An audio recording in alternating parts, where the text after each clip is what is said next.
Sa isang dimly lit art gallery, ang mga parokyano na nagsusuot ng matikas na kasuotan ay humihigop ng alak, ang kanilang mga mukha ay nagpapakita ng kanilang reaksyon sa nakakagambalang mga painting sa mga dingding. Ang mga paintings ay madilim, baluktot at nakakabagabag sa damdamin. Ito ay matindi, di ba? Intense is one word for it. Sa tingin ko ito ay medyo nakakagambala. Ibang klaseng pintor si Emily. Nagpipinta siya ng mga madilim na eksena. Bawat hagod ay nagkukuwento ng mga anino at lihim ng kawalan ng pag-asa at sakit. Ngunit ang kanyang gawa na kasing lakas nito ay hindi nagbebenta. Masyadong madilim para sa karamihan ng mga tao, masyadong mabigat. Habang ang mundo ng sining ay lumipat patungo sa maliwanag, makulay na mga kulay at simpleng hugis, tumanggi si Emily na magbago. Ang kanyang mga painting ay nanatili na madilim, matapang, at kalagim-lagim. Sa isang masikip, kalat-kalat na studio, ang mga canvas ay nakasalansan sa mga dingding, mga brush at mga tubo ng pintura na nakakalat sa isang mesa. Si Emily, na nakasuot ng mga damit na may mansa ng pintura, ay nakatayo sa harap ng isang hindi natapos na canvas. Ang kanyang mukha ay naliliwanagan ng isang lampara. Pinagmamasdan siya ni Daniel mula sa pintuan. Ang ganda, Emily. Pero ano? it's not selling, Emily. Naubusan na tayo ng pera. Baka pwede kang sumubok ng bago, minsan lang. Hindi. Hindi ako magbabago. Mas gugustuhin kong magutom kaysa magginta ng isang bagay na hindi totoo sa akin. Pero nagugutom na tayo. Ito ay hindi lamang tungkol sa sining. Kailangan nating mabuhay. Hahanap tayo ng ibang paraan.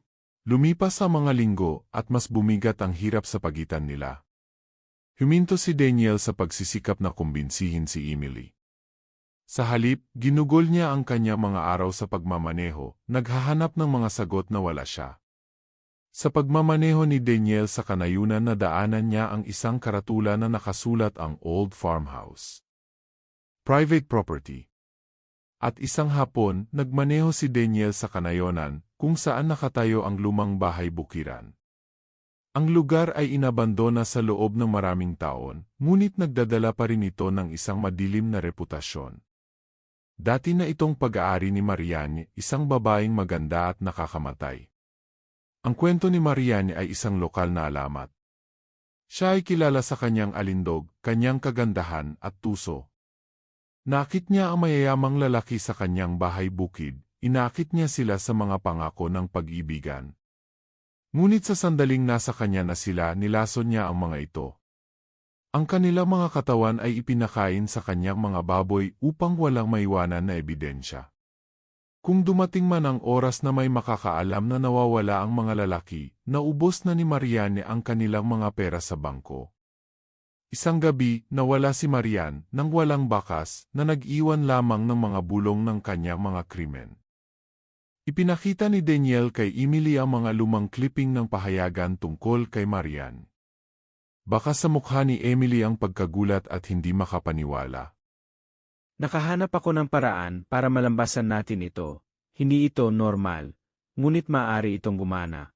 Anong pinagsasabi mo? Ginawa niya ang dapat niyang gawin upang mabuhay. Maaari nating gawin ang parehong. Ang sinasabi mo ay pagpatay. Nakakabaliw yon. Ganun ba? Nawawala na sa atin ang lahat, Emily. Hindi mo babaguhin ang iyong sining, at hindi kita pipilitin. Pero ito, maaring ito na ang paraan natin. Hindi ako magiging bahagi nito. Ngunit sa paglipas ng mga araw, at naubos ang kanilang pera, nadama ni Emily na humina ang kanyang katatagan. Naisip niya ang mga salita ni Daniel tungkol sa kwento ni Marianne. Ang desperasyon ay isang makapangyarihang bagay, at mayroon itong paraan ng pagbaluktot sa iyong isip hanggang sa ang hindi maiisip ay tila ang tanging pagpipilian. Hindi nagtagal bago natagpuan ni Daniel ang kanilang unang target. Si Richard ay isang mayamang negosyante na dumadaan sa bayan para sa isang business trip. Nakilala siya ni Daniel sa isang bar, nakipag-usap, at sinabi ni Daniel ang tungkol sa sining ni Emily. na nagpipinta siya ng isang larawan ng isang nahihirapan, ngunit mahusay na artist si Emily, at si Richard, na interesado, ay pumayag na bisitahin ang farmhouse upang makita ang mga gawa ni Emily. Ang iyong sining ay hindi ka panipaniwala. Ang mga mata ng bisita ay nakatitig kay Emily ng mas matagal kaysa sa sining. Ito ay nakakabighani. Salamat. Sa loob ng bahay, umupo sina Emily at Richard sa silid kainan. Binuhusan ni Daniel ng alak ang baso ni Richard. Unti-unting nalasing si Richard. Ikaw ay isang bihirang talento. Gusto kong suportahan ang iyong dawa. Napasubsob si Richard sa mesa na walan siya ng malay. Anong ginawa mo? Kinaladkad ni Daniel ang katawan ni Richard sa kamalig. Itinulak ni Daniel ang katawan sa kulungan ng baboy. Kinain ng mga baboy ang katawan. Nagmamasid si Emily, ang mukha niya ay may halong takot at kakaibang pagkahumaling. Ang mga araw ay naging linggo. Walang dumating na naghahanap kay Richard. Ibinenta ni Daniel ang relo ni Richard, ang kanyang mga singsing, at maging ang kanyang sasakyan na nagdala ng sapat na pera upang mabuhay sila. Hindi sapat ang mga ito. Alam ni Daniel na hindi sila makakaligtas sa pera ng isang tao. Mas kailangan nila. Dumating ang isa pang lalaki sa farmhouse. Ngayon ay mas agresibo na si Emily. Pakiusap, pumasok ka. Gusto kong ipakita sa iyo ang aking gawa. Sa loob, binuhusan ni Emily ng alak ang baso ng lalaki. Nalasing ang lalaki. Natumba ito. Para sa atin, kailangan nating mabuhay. Kinuha ni Daniel ang wallet at mahalagang gamit ng lalaki. Kinaladkad niya ang katawan sa kamalig. Kinain ito ng mga baboy. Sa paglipas ng mga linggo, naging normal ang routine. Mas maraming lalaki ang dumating na naakit sa kagandahan at alindog ni Emily, hindi nakita ang kadiliman sa likod ng kanyang mga mata. Sa bawat pag-inom nila ng alak, ngumiti sila at pagkatapos ay nawala. At sa bawat pagkakataon, nandoon si Daniel para maglinis, para siguraduhing walang makakaalam. Patuloy na pumapasok ang pera. Ngunit may nagbago kay Emily. Nagsimula siyang magpinta, mas mabilis ang kanyang mga hagod, mas marahas. Ang mga kulay na ginamit niya ay mas madidilim, mas matindi. Nagbabago ang kanyang sining. Natagpuan ni Daniel si Emily sa kanyang studio, nagpipintura sa hating gabi. Emily, hindi natin maaring ituloy ito. Mali ito. Ikaw na mismo ang nagsabi, kailangan nating mabuhay.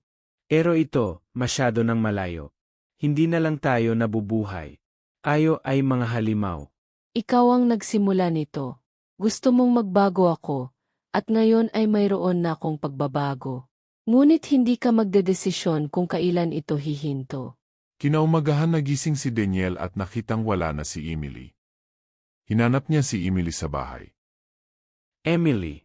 Emily. Emily. Naghanap si Daniel sa kamalig at sa studio. Natagpuan ni Daniel ang pinakabagong pagpipinta ni Emily na hindi pa tapos. Ito ay isang self-portrait.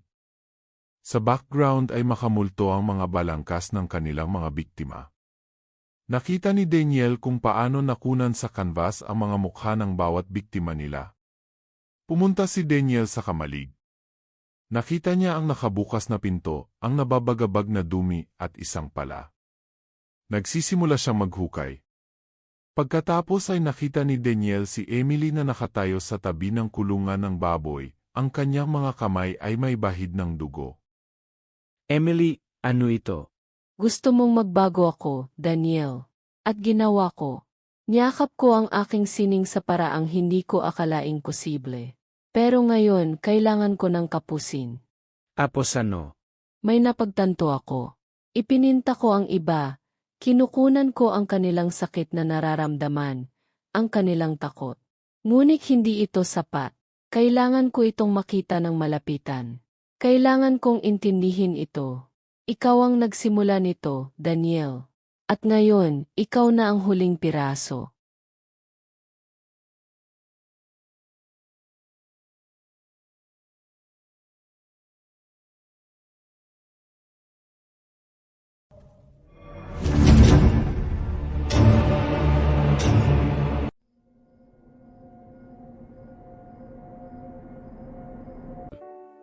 Si Raj na pala kaibigan ay hindi mapigilang tumingin kay Priya na nakasuot ng matingkad na dilaw na sari na tila kumikinang sa ilalim ng mga ilaw. Sa sumunod na ilang buwan, sina Raj at Priya ay magkasama sa halos lahat ng bakanteng oras nila. Ilang oras silang nag-uusap sa gabi, nagsasalo-salo sa pagkain, at nagtatawanan tungkol sa maliliit na sikreto. Ang mga sandaling ito ay nagpalakas ng kanilang koneksyon. Isang gabi, habang lumulubog ang araw sa dalampasigan, hiniling ni Raj kay Priya na pakasalan siya nito. Priya, will you marry me? Sabi ni Raj na medyo kinakabahan pero nakangiti. Si Priya na kumikinang ang mga mata sumgot naman ng, Oo, 1,000 beses ng oo. lumipat sila sa isang maliit, maaliwalas na bahay. Ang kanilang buhay na magkasama ay puno ng pagmamahalan at tawanan. Sa katapusan ng linggo, mahilig silang sumubok ng mga bagong resipe sa kusina. Minsan, sumasayaw na lang sila sa mga lumang kanta sa kanilang sala. Nangarap sila at nagplano ng isang kinabukasan na sigurado silang magiging masaya. Matibay ang kanilang pagmamahalan, ngunit sa paglipas ng panahon, nagsimulang magbago ang mga bagay. Walang direksyon ang trabaho ni Raj at nalungkot siya. Si Raj ay nagsimulang uminom ng higit sa dati para kalimutan ang kanyang mga problema. Si Priya, na laging gustong makamit ang magagandang bagay, ay nagsimulang madama na kailangan niya ng higit pa mula sa buhay na meron siya ngayon, isang bagay na mas makabuluhan. Nagsimulang maglaho ang maliwanag na kislap na minsan nilang naramdaman at nakikita sa isa't isa. Isang gabi, umuwi si Raj na lasing. Puno siya ng galit at sumabog ang lahat. Nag-away sila. Hindi mo naintindihan. Sigaw ni Raj, ang boses niya ay puno ng frustration. At hindi ka nakikinig. Tumalikod si Priya, nangingilid ang mga luha sa kanyang mga mata. Sa biglang pagsiklab ng galit, tinulak ni Raj si Priya. Malakas na nahulog si Priya sa kama. Isang matinding sakit ang bumalot sa kanyang sikmura. Dahilan para mapabuntong hininga siya. Kinabukasan, nagising si Priya sa isang hospital bed. Pumasok ang doktor na may dalang malungkot na balita.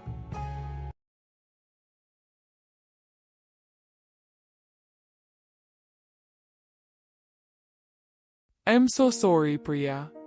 Mahinang sabi ng doktor. Nawalan ka ng baby. Umuwi si Priya sa bahay na ganap na nagdadalamhati. Pinilit niyang itago ang lungkot at guilt na naramdaman. Hindi nagtagal, pagka-uwi ni Priya, nagsimulang mangyari ang mga kakaibang bagay sa kanilang bahay. Isang gabi, nagising si Raj dahil nakarinig siya ng mahinang iyak na parang galing sa nursery na hindi pa nila tapos i-set up. Naisip ni Raj na baka si Priya yon, kaya tumayo siya para tingnan. Naglakad siya papunta sa pinto ng nursery at dahan-dahan itong bumukas. Sa loob nakita niya na walang laman ang kuna, biglang tumigil ang pag-iyak at napuno ng mabigat at tahimik na pakiramdam ang silid. Nang tumalikod si Raj para umalis, sumara ang pinto sa likuran niya. Nakaramdam siya ng malamig na hininga sa likod ng kanyang leeg at pagkatapos ay narinig niya ang isang bulong sa kanyang tainga na galit na nagsasabing, Kinuha mo ang lahat sa akin. Sa mga sumunod na linggo, naging mas nakakatakot ang mga pangyayari. Isang araw, si Reg ay nasa kusina at ang gas stove ay biglang bumukas ng mag-isa na may apoy na umaalingaw-ngaw. Sa isa pang pagkakataon, nag-ahit siya sa banyo nang lumitaw ang mukha ng isang bata sa salamin. Madilim at puno ng puot ang mga mata nito. Mabilis na umikot si Raj ngunit walang laman ang silid. Nakumbinsi si Raj na ang multong nagmumulto sa kanya ay multo ng kanilang patay na anak. Ang mga bulong at nakakatakot na tanawin ay tila nagpapaalala sa kanya ng kanyang pagkakasala. Sinabi niya kay Priya ang tungkol dito, kung saan nanginginig ang kanyang boses. Priya, ang sanggol. Galit ito sa akin. Nanlaki ang mga mata ni Raj sa takot. Ngunit alam ni Priya na kinakaharap pa rin ang sarili niyang kalungkutan na may higit pa sa mga kababalaghan na nangyayari. Nakaramdam si Priya ng ibang katotohanan na nakatago sa likod ng mga makamulto. Isang gabi, nagtatrabaho si Raj sa loob ng study room niya. Biglang narinig niya ang mahinang tawa ng isang sanggol na nagpanginig sa kanya. Natigilan siya. Lumutang ang kanyang panulat sa hangin sa itaas ng kanyang papel. Lalong lumakas ang tawanan, napuno ang silid, hanggang sa biglang naging malakas na iyak. Parang sanggol na umiyak.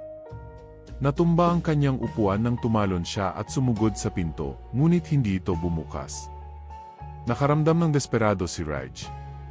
Lumingon siya at nakita ang malabong mga bakas ng kamay na lumilitaw sa nagyelo na window pane. Nakaranas din si Priya ng mga kakaibang bagay. Isang umaga, pumasok siya sa shower, at habang umuusok ang steam, nabuo ang mga salita sa salamin na pinto na mababasang. Bakit? Nang pinunasan niya ang salamin, nawala ang mga salita. Ngunit pakiramdam niya ay may nakatingin sa kanya. Isang mabigat, nakakasakal na pakiramdam. Mas lumala ang mga pangyayari. Biglang makikita ni Raj ang sarili sa ibang kwarto na hindi alam kung paano siya nakarating doon. Isang gabi, nagising siya sa nursery, nakatayo sa ibabaw ng kuna. Mahigpit na hinawakan ang mga gilid nito.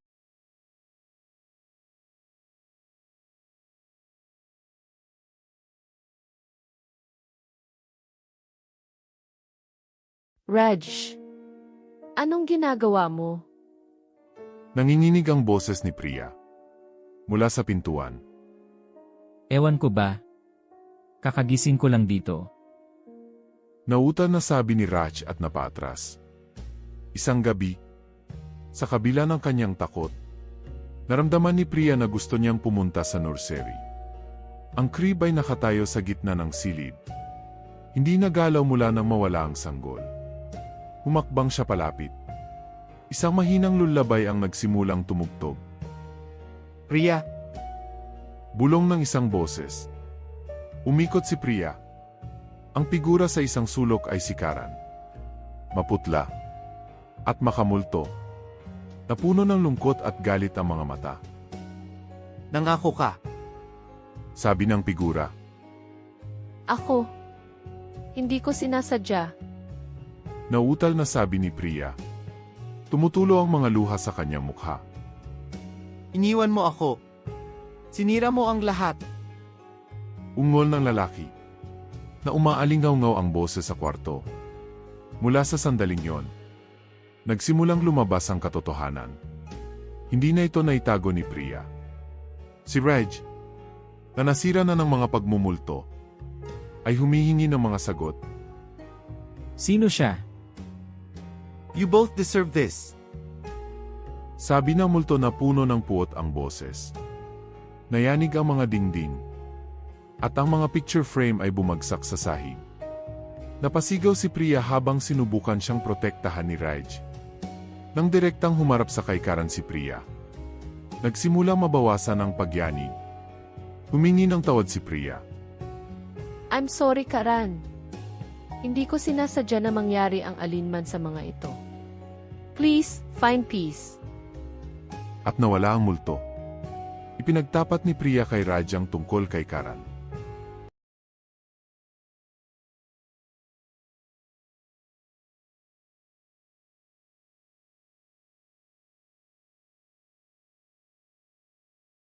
Sa isang work conference sa Mumbai, nakilala ko si Karan. Isa siyang guest speaker at alam ng lahat kung gaano siya katalino. Si Karan ay napakatalino at kaakit-akit. Ang kanyang pahayag tungkol sa hindi pagsuko at pag-abot sa iyong mga layunin ay talagang nagsalita sa akin. Pagkatapos ng speech niya ay nagsimula na kaming mag-usap. Ang nagsimula bilang profesional na relasyon ay naging mas malalim. Nagsimula kami sa pagpapadala ng mga email at pagtawag sa isa't isa kung minsan. Pinag-uusapan ang tungkol sa trabaho at buhay. Habang tumatagal, mas naging personal ang mga pag-uusap na ito. Ibinahagi ni Karan ang kanyang mga pangarap na lumipat sa London. At bumuo ng isang buhay na puno ng layunin at pakikipagsapalaran. Natagpuan ko ang aking sarili, na nagsasabi sa kanya tungkol sa aking kalungkutan sa iyo, Raj. ang aking mga pangarap na hindi natupad, at kung gaano kalayo ang pagitan natin sa pag-unawa, Raj. Isang gabi, sa hapunan, sa isang tahimik na restaurant, sinabi ni Karan kay Priya ang kanyang nararamdaman. Priya, alam kong nagpapagulo ito sa mga bagay-bagay. Ngunit hindi ko na kayang magpanggap pa. Labis akong nagmamalasakit sa iyo. Nagulat si Priya. Bumilis ang tibok ng puso niya. Si Karan ang lahat na gusto niya. Ito ay may passion, may ambisyon, at isang taong tunay na nakakaunawa sa kanya. Makalipas ang ilang linggo, nalaman ni Priya na buntis siya. Pagkatapos ng maraming gabing walang tulog sa pag-iisip, gumawa si Priya ng desisyon. Iiwan niya si Raj para magsisimula ng bagong buhay sa London. Kasama si Karan at ang pinagbubuntis. Ngunit bago pa siya makakilos, sumapit ang trahedya. Isang gabi, umuwi si Raj na lasing. Ang kanyang galit ay kumukulo sa karahasan. Sa isang mainit na pagtatalo, tinulak niya si Priya. Kinabukasan, nagising si Priya sa ospital. Inihatid ng doktor ang mapangwasak na balita. Nawalan siya ng sanggol. Nilamon si Priya ng kalungkutan. Ngunit mas lumala ang kalungkutan nang makatanggap siya ng tawag mula sa isang kaibigan sa London. Kinuha ni Karan ang sarili niyang buhay. Si Karan ay naghihintay na makasama si Priya. Desperado na magsimula ng kanilang buhay ng magkasama. Nang hindi si Priya dumating at hindi sumagot sa kanyang mga mensahe, nawalan siya ng pag-asa at tinapos ang kanyang buhay sa kawalan ng pag-asa. Umuwi si Priya na ganap na basag na basag. Hindi masabi kay Raj ang buong katotohanan. Wala na ang lalaking mahal niya at ganoon din ang batang dinadala niya. Natigilan si Raj na mumutla ang mukha. Bago pa man siya makapagsalita ay muling nagpakita si Karan. Sa pagkakataong ito, ang kanyang presensya ay napakalaki. At ang hangin sa silid ay naging malamig. Sinira mo ako. Ninakaw mo lahat ng mahal ko. Sabi ni Karan. Napuno ng galit ang boses. Karan, pakiusap. I'm sorry. Hindi ko sinasadya na mangyari ang lahat ng ito. Minahal kita. Ngunit nagkamali ako. Nawala kita. At araw-araw akong nagdusa mula noon. Please let us go. Pakiusap ni Priya. Nabawasan ang galit ni Karan. Tumingin siya kay Priya, lumambot ang ekspresyon nito. Gusto ko lang naman na magkasama tayo. Bulong ni Karan. Alam ko. Ngunit hindi ka maaaring manatili dito. Kailangan mong makahanap ng kapayapaan.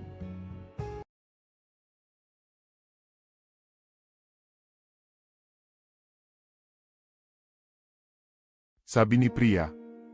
Ilang saglit, naging tahimik ang kwarto. Pagkatapos, nagsimulang kumupas ang anyo ni Karan. Nang wala na si Karan, si Priya at Raj ay bumagsak sa isa't isa, parehong nanginginig. Gumaan ang pakiramdam ng bahay. Sa wakas ay naalis ang mabigat at mapang-aping pakiramdam. Gayunpaman, hindi pa tapos ang pagmumulto. Isang gabi, habang nakahiga si Priya sa kama, naramdaman niyang lumubog ang kutson na parang may umupo sa tabi niya. Sa pag-akalang si Raj yun, lumingon siya at nakita niyang walang laman ang kabilang panig ng kama. Pagkatapos ay naramdaman niya ang malamig na kamay na humahaplos sa kanyang braso. Gising. Nasa bahay ito. Raj, nasa bahay. Sinubukan ng mag-asawa ang lahat. Mga panalangin, mga espesyal na ritual, maging ang pagkuha ng tulong mula sa isang espiritual na manggagamot. Ang manggagamot ay lumakad sa loob ng bahay. Ang kanyang mukha ay namumutla sa bawat hakbang. May malakas na presensya dito. Puno ito ng sakit at galit. Ayaw nitong umalis.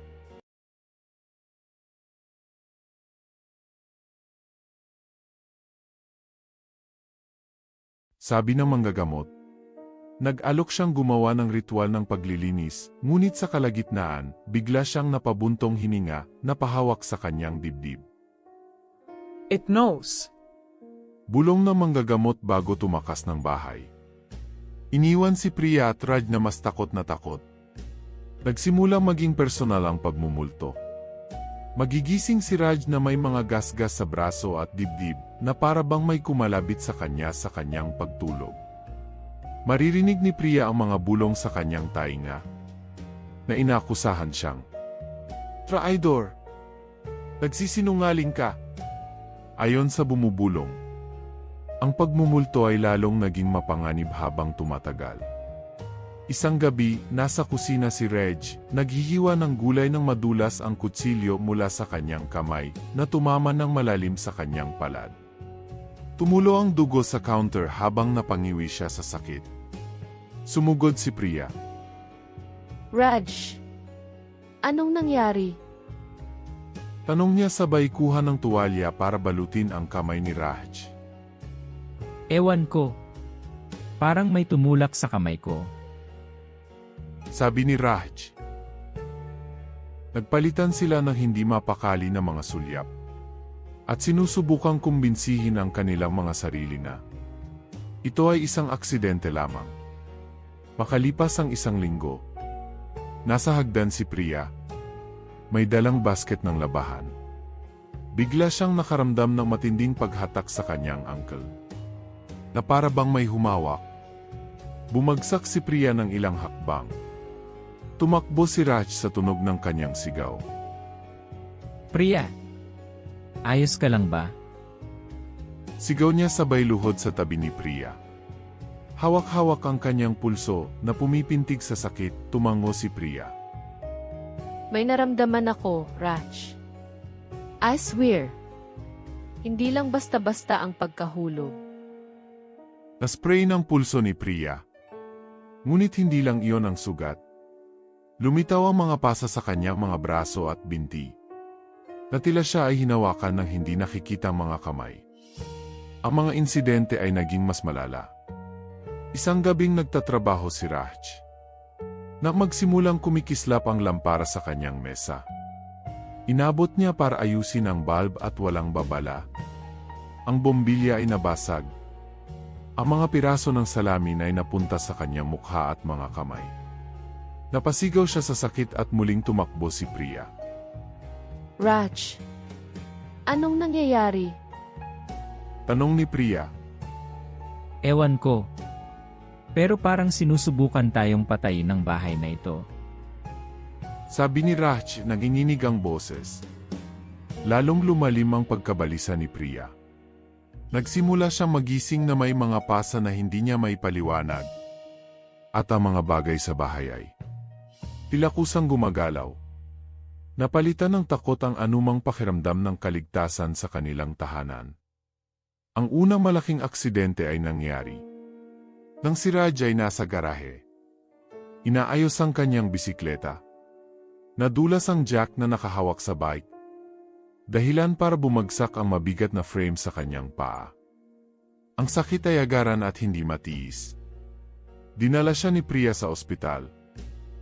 This isn't normal, Raj. Ano bang nangyayari sa atin? Ang mahinang sabi ni Priya. Habang napangiwi si Raj sa passenger seat. Sa ospital, kinumpirma ng doktor ang isang bali ng paa at pinauwi si Raj na may cast.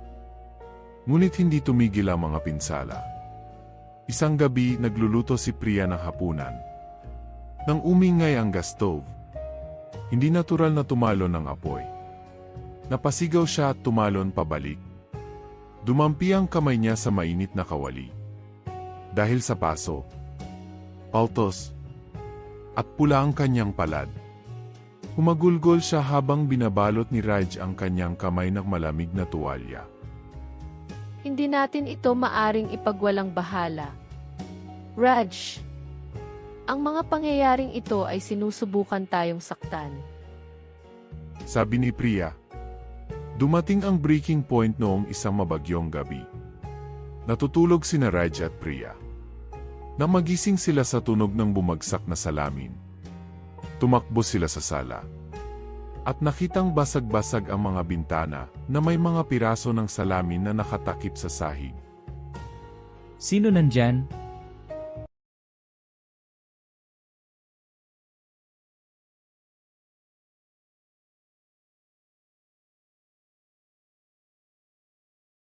Sigaw ni Raj sabay kuha ng flashlight.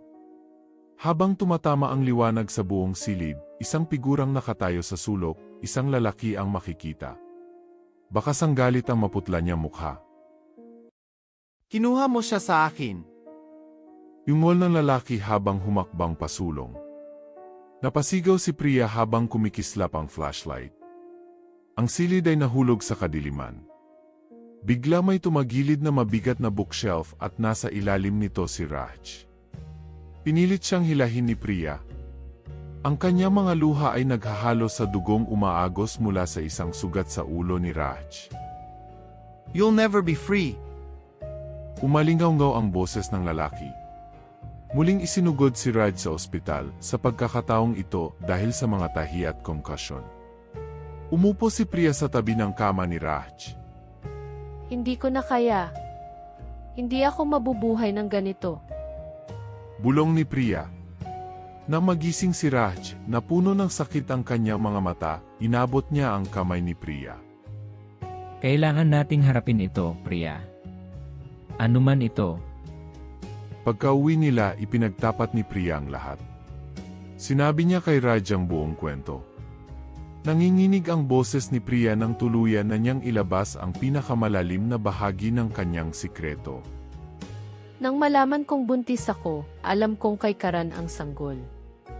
Hindi ko maisip na palakihin ang anak namin ni Karan habang nasa isang broken marriage ako sa iyo, Raj. Pagkatapos ng maraming gabing walang tulog sa pag-iisip, gumawa ako ng desisyon.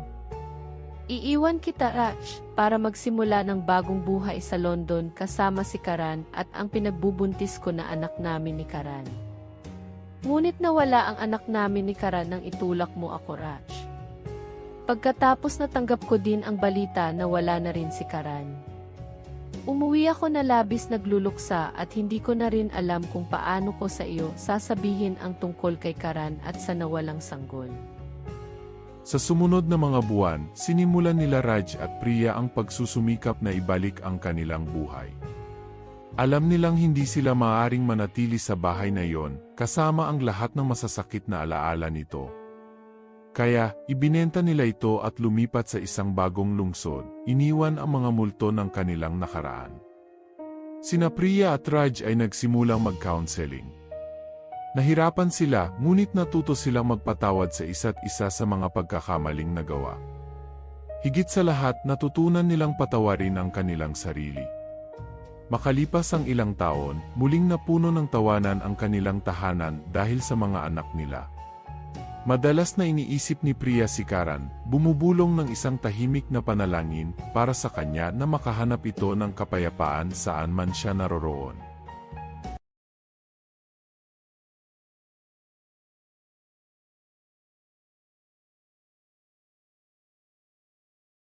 Ang lumang istasyon ng tren ay nanatiling tahimik na saksi sa hindi mabilang na mga paglalakbay, hello, at paalam, ngunit para kay Riya, ito ay naging isang lugar ng walang hanggang katahimikan, isang monumento sa isang paglalakbay na tragically cut shortly.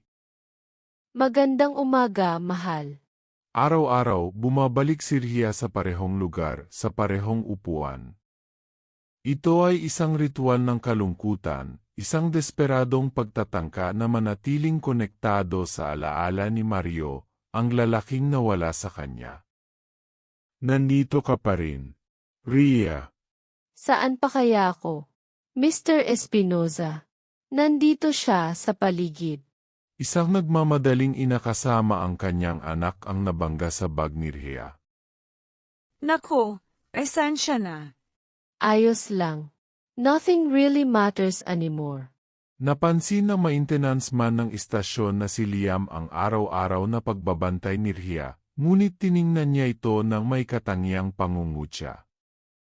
Isa pang nawawala sa sarili niyang ulo. Isang balisang negosyanteng ang maingat na humakbang upang iwasan si Rhea. Excuse me. Ang ibang tao ay may tren na kailangan na mabutan. Nakikita ng negosyante si Rhea bilang isang taong hindi nagdadalamhati, ngunit bilang isang abala, isang pagkagambala sa daloy ng istasyon. Napansin ito ni Liam kaya nagreklamo si Liam kay Mr. Espinoza. Yung babaeng nasa platform 2. Nakakatawa na. Lagi siyang nandyan. Hindi naman talaga masayang tanawin para sa mga pasahero. Di ba? Liam, nawalan siya ng kasintahang nagngangalang Mario. Tragic. Sigurado. Ngunit ang buhay ay dapat magpatuloy. Kailangan din niyang mag-move on. Isang gabi sa isang silid, kumikislap ang mga fluorescent na ilaw, dumilim at pagkatapos ay bumukas muli at si Liam ay tumingala na may frustrated na ekspresyon. Lumang wire rings. Lang siguro. Naging malamig ang lugar kaya hinimas ni Liam ang kanyang mga braso at naghihinala siyang tumingin sa paligid. Ang lugar na ito ay parang may kaluluwa. Sa isang salansan ng mga pahayagan sa isang trolley naman, bahagyang nagbabago ang itaas na papel. Sumulyap si Liam sa mga pahayagan, baka sa mukha niya ang pagkalito. Hindi tuluyang maiwaksi ni Liam ang mga kakaibang bagay na nagsimulang mangyari. Kumikislap na mga ilaw, bigla ang malamig na lugar, mga bagay na tila gumagalaw sa kanilang sarili. Sinubukan niya maghanap ng lohikal na mga paliwanag, ngunit isang binhi ng pagdududa ang naitanim. Nagsimulang marinig ni Liam ang mga pag-uusap ng iba pang manggagawa sa istasyon. Palagi niyang tinuturing na isang grupong mapamahiin ang mga ito. Ngunit dahil sa dami ng kakaibang anekdota, nagsimula siyang magduda sa kanyang dismissive attitude. Si Mrs. Rodriguez, na nagpatakbo sa maliit na flower stand sa may pasukan, ang unang nagbanggit ng isang bagay. Liam, alam mo ba yung maliit na pilak na locket na nawala ng isang dalaga noong nakaraang buwan? Yung may asul na bato. Ito ay muling lumitaw kaninang umaga. Dun sa counter, sa tabi ng cash register. Hindi ko pa nakita simula nung nag-report siya na nawala. At walang naglagay doon. Ako ang naunang pumasok. Malamang may nakahanap at naglagay doon ng walang sinasabi. Hindi. Ako mismo ang naglinis ng counter na yon kagabi. Wala yon. Parang kaka-appear lang. Pagkatapos ay naroon si Tony, ang ahente ng ticket, isang karaniwang masayahin na mukhang talagang natakot isang umaga. May narinig ka bang kakaiba kagabi? Parang ano? Tunog ba ng karaniwang nahuling tren? Hindi. Parang isang tunog ng whistle na malabo. Ngunit ang istasyon ay nakasarado ng mahigpit. At hindi iyon hangin. Marahil. Ang hangin lang na sumisipol sa isang siwang kung saan. Ang lumang lugar na ito ay marami. Sinuri ko. Walang hangin. At hindi ito isang normal na sipo. Binigyan ako nito ng kilabot. Maging si Mr. Espinoza na kadalasan ang pinaka-level-headed sa kanilang lahat ay nagbahagi ng kakaibang kwento kay Liam ng isang hapon. Naalala mo ba ang lumang parol ng tren na dating nakabitin sa kahon ng signal? Yung nawala years ago? Oo, ano naman? Natagpuan ito kahapon ni Maria mula sa crew ng paglilinis. Nakita sa gitna ng lost and found office na floor. Walang nakakaalam kung paano ito nakarating doon. Nakalakang opisina. Sinubukan ni Liam na humanap ng lohikal na paliwanag na. Baka may nakahanap ng parol na nakatago sa tabi-tabi at ngayon lang inilagay sa lost and found office? Ngunit dahil sa sobrang dami at kakaiba na mga pangyayari, nagsisimula ng masira ang kanyang katiyakan. Kasama na ngayon sa routine ni Rhea ang maliliit na pag-alala. Tuwing umaga, kasama ang kanyang tahimik na pagbabantay sa bench, nag-iwan siya ng maliit na bouquet at dermos malapit sa mismong lugar kung saan nangyari ang aksidente at napansin ito ni Liam. Ngayon ay kailangan naman harapin ang pagtatapon. Inihagis ni Liam ang mga alay ni Rhea sa pinakamalapit na basurahan. Nakita ito ni Liam bilang isa pang manifestasyon ng pagtanggi ni Rhea na magpatuloy. Para kay Liam, ang mga handog ni Rhea ay isang makalat na display sa isang lugar na dapat ay tungkol sa mga schedule at pag-alis. Pero may kakaibang nangyari sa loob ni Liam. Sa bawat oras na itinatapon niya ang maliliit na pagpupugay ni Rhea, isang turok ng pagkabalisa ang susunod. Makikita at maramdaman niya ang pag-alaga kung paano inilagay ni Rhea ang kanyang mga alay, ang paraan ng pag-ayos niya ng mga bulaklak o paglalagay ng thermos. Ito ay isang bagay na makabuluhan sa kanya. Isang umaga, itinapon niya ang isang maliit na chocolate croissant at mamaya sa araw na iyon ay may isip niya ito. Paborito ba ito ni Mario?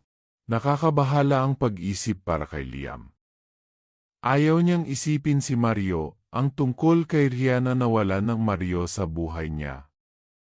Araw-araw na nakikita ni Liam ang kalungkutan ni Rhea, ngunit ang maliliit na handog na ito na kanyang ginawa ay ang pisikal na pagpapakita ng kanyang kalungkutan na aktibong itinatapon ni Liam.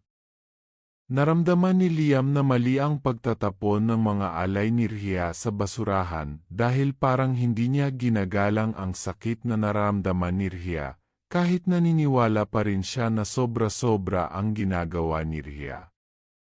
Isang hapon, nakita ni Liam si Rhea na naglagay ng isang pulang rosa sa lugar. Habang naglalakad si Liam na nagbabalak na itapon ito gaya ng dati, nag-alinlangan siya. Napatingin si Liam kay Rhea, nakita niyang nakasubsob ang mga balikat nito sa bench, nakita niya ang tingin nito sa malayo. Ang rosas ay tila nagdadala ng bigat na hindi masabi na kalungkutan. Nilagpasan ni Liam ito. Kinaumagahan, nandoon pa rin ang rosas, bahagyang nalanta ngunit naroroon pa rin. Natagpuan ni Liam ang kanyang sarili na iniiwasan ng bahaging iyon ng plataporma. Nakaramdam siya ng guilt sa lugar na iyon. Isang hapon habang nagpapahinga si Liam, binuklat niya ang isang sirasirang magazine. Ang radyo na tahimik sa maalikabok na istante ay biglang tumunog. Ang tunog ay isang haunting piano intro. Mag-isa lang siya sa kwarto. Pinatay niya ang radyo. Muling naging tahimik ang silid. Binuksan niya ulit ang radyo. Static. Nagdial siya, sinusubukang maghanap ng istasyon, ngunit static lang. Muli niya itong pinatay.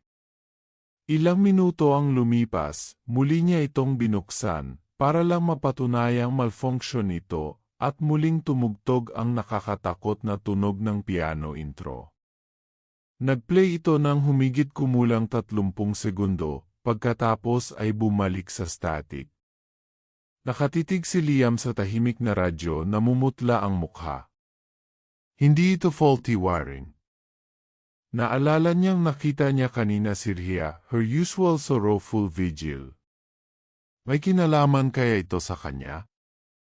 Iniisip ni Liam na ang kaisipang ito ay walang katotohanan, hindi makatwiran. Ang mga multo ay hindi totoo. Ang mga radyo ay hindi nag-on sa sarili nito. Ang insidente sa radyo ay nagpagulong-gulong kay Liam.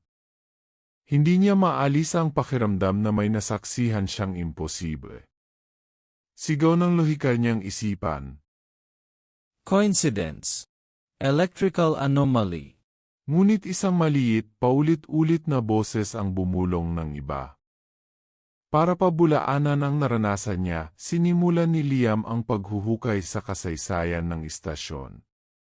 Ginugol niya ang kanyang mga pahinga sa tanghalian sa maalikabok na mga archive ng istasyon, sinusuri niya ang mga lumang ledger at mga clipping ng pahayagan. Tinanong ni Liam si Mr. Espinoza tungkol sa nakaraan ng istasyon na nagkukunwaring kaswal na kuryusidad. Marami nang nakita ang lumang lugar na ito. Liam, nadaanan na ng mga henerasyon ang mga platform na ito. Ilang masasayang kaglalakbay, ilang malungkot na pamamaalam. Anumang aksidente o anumang bagay, hindi pangkaraniwan. May nangyari ba? May mga bulungan sa paglipas ng mga taon. Walang konkreto, mga lumang kwento lang. Ang ilang mga tao ay nagsabing nakakakita sila ng mga bagay. May nakakarinig ng mga bagay kapag walang tao sa paligid. Matanda na ang istasyong ito. Alam mo, maraming may sinasabi, parehong totoo at imahinasyon. Anumang mga tiyak na insidente, mga trahedya, meron ba? Nagkaroon ng pagkadiskaril, mga taon na ang nakalipas. Tren ng kargamento. Walang nasaktan, salamat. At pagkatapos, mayroong mas bago. Ang express train.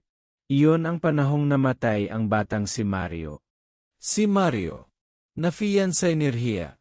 Kinalaunan noong araw na yon, nakita ni Liam ang hinahanap niya sa mga archive ng lokal na pahayagan. Mga dilaw na clipping na nagdedetalye ng malagim na aksidente. Ang bangga ng express train ay nag-angkin ng yaong life. Inilarawan ng artikulo ang isang malfunction ng signal, isang biglaang, hindi inaasahang pagbabago na humantong sa sakuna na banggaan. Binanggit nito ang biktimang si Mario Villanueva, isang promising young architect. May maliit na litrato ni Mario, ang parehong nakangiting mukha na nakita ni Liam sa suot na larawang laging dala ni Rhea. Umalis si Liam sa archive ng araw na iyon na puno ng nakakaligalig na impormasyon ang ulo.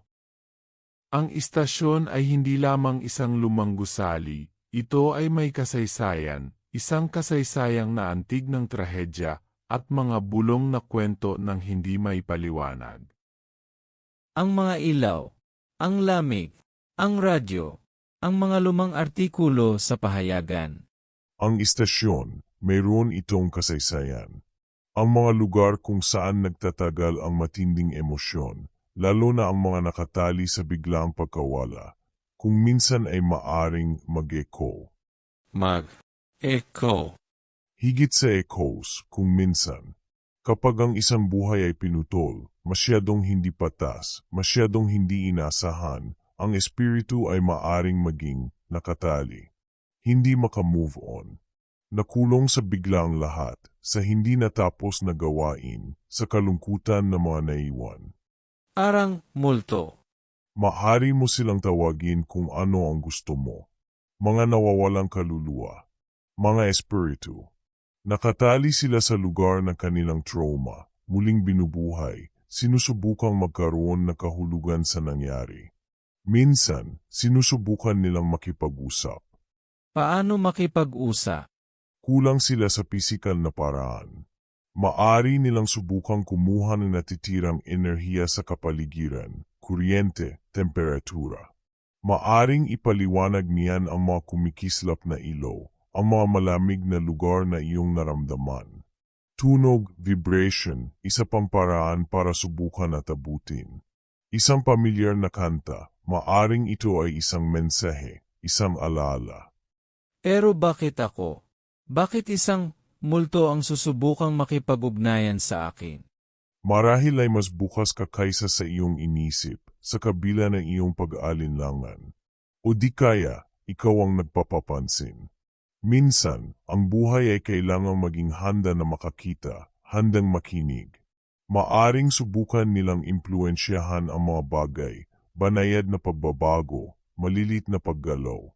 Ngunit isang malinaw na mensahe, na nangangailangan na malaking lakas, isang malaking pagtuon. At kahit na, walang garantisadong. Alam ni Liam na si Old Man Hemlock ay hindi opisyal na tagabantay ng alamat ng bayan. Nag-aalangan si Liam na hinanap siya. Ang mga salita ng matanda ay umalingaw-ngaw sa mga kakaibang pangyayari sa istasyon sa paraang hindi kailanman magagawa ng faulty wahiring. Ang ideya ng isang nakulong na espiritu, sinusubukang abutin, ito ay nakakabagabag, ngunit kahit papaano, ito ay gumawa ng kakaibang uri ng kahulugan. Ang mundong alam niya, na binuo sa lohika at katwiran, ay gumuho, isang bagay na mas malaki, at hindi pamilyar, ang pumapasok sa kanyang pangunawa. Nilalamig ka ba? Minsan parang malamig na simoy ng hangin ang dumaan dito. Napansin ko rin yon. Sumailalim sa pagbabago ang routine ni Liam sa istasyon.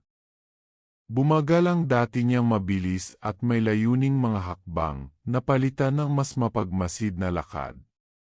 Sinimulan niyang talaga mapansin ang mga banayad na detalye ng lumang gusali.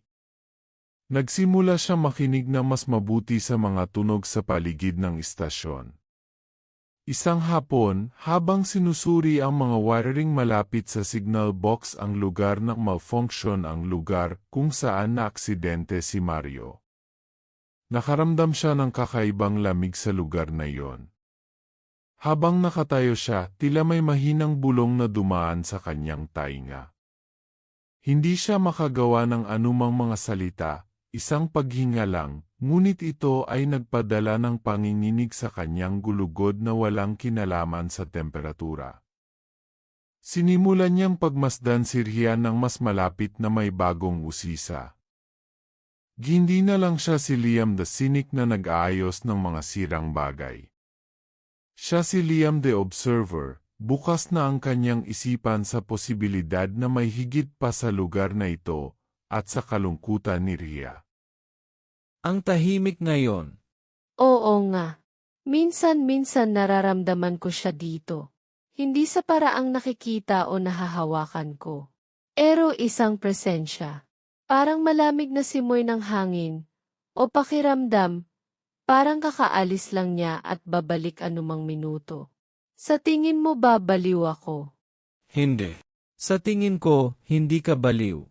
Nawala si Ria sa kanyang araw-araw na ritual ng kalungkutan. Halos hindi nairehistro ni Ria ang presensya ni Liam noon. Pero nitong mga nakarang araw, napansin ni Ria ang banayad na pagbabago sa kanya. Isang hapon pa, naramdaman ni Ria ang pag-alinlangan sa tabi niya. Si Liam yon. Hindi muna umimik si Liam, awkward na nakatayo lang. Dahil sa hindi inaasahang tugon ni Liam, nagsimulang magtiwala sa kanya si Ria, na nagbahagi ng mga fragment ng kanyang mga alaala ni Mario, ang kanilang mga pangarap, ang kanilang mga plano. Nakinig si Liam, natagpuan niya ang kanyang sarili na inilarawan si Mario, hindi lamang bilang isang pangalan sa isang artikulo sa pahayagan, ngunit bilang ang tao sa likod ng matinding kalungkutan ni Ria. Walang mga sagot si Liam, ngunit sa unang pagkakataon mula noong nakilala niya si Ria, hindi niya naramdaman ang pagnanais na balewalain ang naramdaman ni Ria bilang kalokohan. Anong ginagawa mo, Liam? Basta, sinusuri ang ilang kagamitan. Sinisiguradong maayos ang lahat. Higit pa dun, di ba? Tungkol ba ito sa sinabi ko sa iyo? Ako, may napansin ako. Ang mga ilaw, ang lamig, at binanggit ni Hemlock na kung minsan, ang enerhiya ay maaring magtagal. Naniniwala ka ba sa akin? Ako, hindi ko alam kung ano ang paniniwalaan ko. Sinusubukan kong intindihin. Siguro, baka kung meron man dito, kung ano-anong enerhiya, baka makuha ito ng kagamitang ito. Baka makatulong ito, palakasin ito.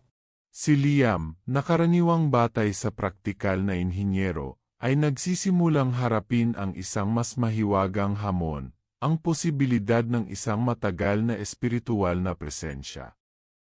Naimpluwensyahan ng mga ideya at kakaibang abala ni Old Man Hemlock, lumipat siya mula sa pag-aayos ng mga sistema patungo sa paggamit ng kanyang mga teknikal na kasanayan upang siyasatin ang hindi may paliwanag. Itinatago ang kanyang mga pagsisikap bilang regular na pagpapanatili, nag-set up siya ng mga sensor, at kagamitan sa pagre-record upang makita ang mga banayad na anomalya. Sa kabila ng madalas na pag-alinlangan at halos walang tiyak na datos, nagpapatuloy siya na hinihimok ng mga nakaraang nakakatakot na karanasan at lumalaking pangangailangang matuklasan ang katotohanan.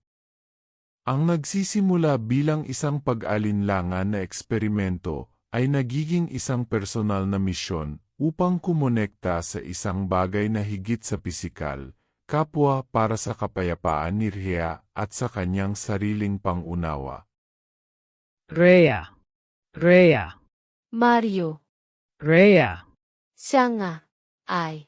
Mario. Pagkatapos ng mga linggo ng walang kapagurang pagsusuri sa data, sa wakas ay natuklasan ni Liam ang isang hindi pangkaraniwang bagay, isang hindi mapag-alinlanganang bulong ng salitang Rhea.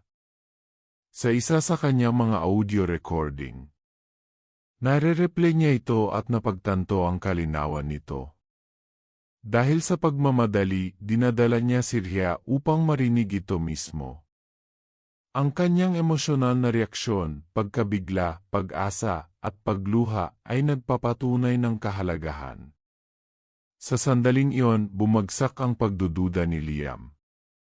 Ang dati niyang nakita na hindi malamang kung totoo o hindi, ngayon ay hindi may kakailang totoo. Huwag malungkot, mahal ko. Rhea. Oras na para bumitaw. Ako ay nasa kapayapaan. Kailangan mo rin. Lagi kitang kasama sa puso mo. Paalam, mahal ko. Ay. Mario. Naririnig kita. Naintindihan ko. Sa mga sumunod na araw, lumakas ang presensya ni Mario na namamahala sa pakikipag-usap ng maikli, makabuluhang mensahe sa pamamagitan ng kagamitan ni Liam. Nang marinig ni Rhea ang isang parirala sa radyo, napuno siya ng kalungkutan, ngunit nagdulot din ito ng malalim na pagpapatunay at emosyonal na pagpapalaya. Pagkatapos, isang gabi, malinaw ang boses ni Mario, na nag-aalok kay Rhea ng huling mensahe ng pagmamahal at pahintulot na bumitaw. Nagtagumpay siya, ngunit hindi lamang sa kalungkutan, may kapayapaan at pagsasara. Mula sa mga anino, si Liam ay nakamasid sa pagkamangha, tuluyang nagbago. Dati nang may pag-alinlangan, siya ang naging tulay sa pagitan ng kalungkutan at paalam. Ang kanyang pananaw sa mundo ngayon ay pinalawak ng hindi may paliwanag. Rhea. Andito na ako. Naririnig mo ba ako? Rhea, pakiusap. Nandito ako. I'm so sorry. Naging multo si Mario matapos mamatay sa isang trahedya na aksidente sa istasyon ng tren.